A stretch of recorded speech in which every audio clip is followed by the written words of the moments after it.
As we enter the sign of Gemini in 2026, I'm reminded a lot of the climax of the movie Annihilation. Annihilation is actually a perfect and powerful cinematic metaphor of what's known as knowledge and conversation of the holy guardian angel and the crossing of the abyss in Thelemic mysticism. In the occult, there is what's known as the astral double, which is actually something hinted at by the sign of Gemini, the sign that rules over the twins Castor and Pollux, who are the mortal and immortal twins. This myth of the mortal and immortal twins is a reflection of humanity's understanding of its spiritual nature as well as its animal nature, projected into a mythic form. We see in the Kabbalah the idea of Adam Kadmon, which is this first man or this sky man as it's known in Hermeticism. This first man or sky man, Adam Kadmon, is also what the Egyptians called my self made perfect or Asar un Nefer, which is Osiris in the underworld. Osiris in the underworld representing the self or the psyche in the astral plane or the unconscious. In the film Annihilation, we see perfect Kabbalistic and initiatory metaphor as the main character approaches a tower or lighthouse that is where contact with this holy guardian angel occurs. This lighthouse or tower is nothing less than the human spine itself, our personal rainbow bridge that unites heaven and earth and unites the microcosm with the macrocosm. We see that entering this tower, or the middle pillar of the tree of life, is what allows our main character to enter in contact through this small, narrow entryway. This small, narrow entryway is similar to the rabbit hole in Alice in Wonderland and the rule that no person over a mile high can enter the court. This is the same as the metaphor when Christ said it would be easier for a camel to pass through the eye of a needle than for a rich man to enter into heaven. This is to say that as we merge with our spiritual self on the spiritual plane of existence, the ego is annihilated. And this is what this film actually demonstrates is a person approaching this middle pillar, this tower, the human spine, and connecting with their holy guardian angel, approaching this astral double, merging with it. And as they merge with it, that tattoo shows up. That is actually a Ouroboros, but in an infinity loop, and also a reference to the Two of Discs tarot card in the Thoth Crowley deck.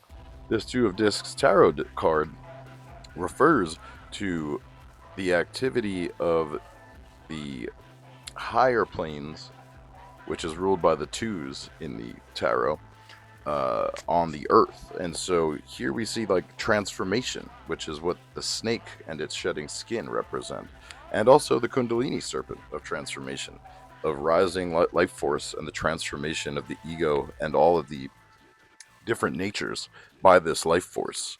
And the contact with this star self or this astral double is what annihilates the ego.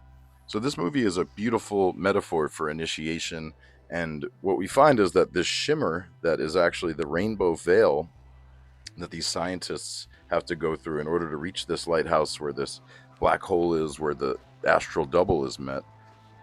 This is really a metaphor of approaching Kether on the tree of life and how the ego, the lower self, reaches out, and at the same time, the higher self is also reaching down to the lower self. And so, this duality and this reaching and connecting of the higher and lower is beautifully demonstrated in Annihilation. And it's also beautifully demonstrated in the Thelemic path of initiation on the Tree of Life. This Thelemic path of initiation has actually been coming up a bit more lately as the UFO phenomenon has invoked a lot of people's awareness of this image of the entity Lamb, or the Way, that Crowley had channeled back during his Ala Mantra working, I believe it was. And so we'll see in this film how this merging with the astral double attracts this concept of this Ouroboros double snake loop and this, going through the rainbow veil, this shimmer. To me, it kind of feels like humanity is collectively right now going through a collective movement through this this veil that is the shimmer, where we're all getting closer to our spiritual nature. And as disclosure happens and more CIA research into metaphysical phenomena gets confirmed, we'll see that we really are entering into a new era of knowledge. And this connects with the dawning of the age of Aquarius and with humanity's collective ascension, And so, what we see here with both Annihilation, in the climax scene, and also in 2001: A Space Odyssey with the Stargate sequence, we we also see this same metaphor of kind of this connecting with the cosmic singularity, and that's what this alchemical marriage of the lower and higher self, this knowledge and conversation of the holy guardian angel, um, is what happens. And so this marriage between the higher and the lower self is also what contact is kind of an analog for. A lot of times you can see the metaphor between contact with the holy guardian angel, as it's known, and the extraterrestrial contact. Um, However, there are a few different kinds of contact that are, being disclosed and that have been discussed over time. And we're becoming to now understand that there are more than one kind of contact. And there's the biological and physical contact where people claim to see these little gray men and these potentially time traveling entities and stuff.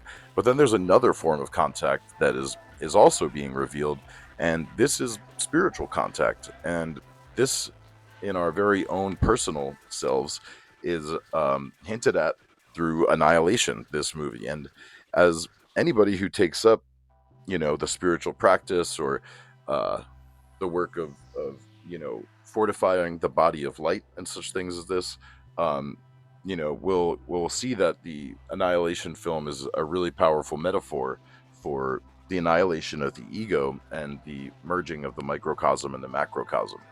And this is like a beautiful thing too, because this Gemini metaphor of the duality is what this double self, it's unified in the sign of Gemini. And so it's in Gemini that we reflect on this dual nature of things, and we reflect on this astral double metaphor. And so I offer this video as just a means of reflecting on 2026, and how it feels like we are all kind of crossing through this collective rainbow veil of Peroketh. Yes, we're all passing through this shimmer and getting closer to our astral doubles. And through this aspiration for disclosure, humanity is kind of collectively invoking its holy guardian angel, both individually and collectively.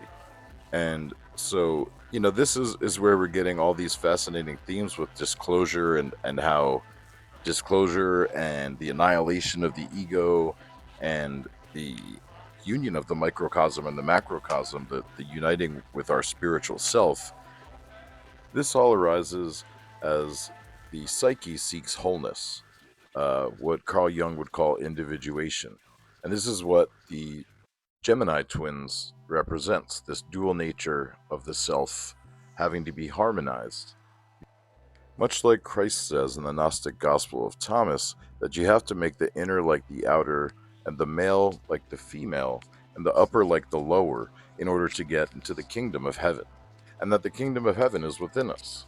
And so we can see how films like Annihilation reflect our collective psyche and our collective psychic movement toward wholeness, and how, under Gemini we can reflect on this duality meditation and this holy guardian angel metaphor, which you can see pictured well actually in the Gemini tarot card, the Lovers. And if you look at the Thoth version of the Crowley deck, you'll see there's a great picture of the holy guardian angel kind of overseeing the alchemical marriage, uh, and that's Mercury.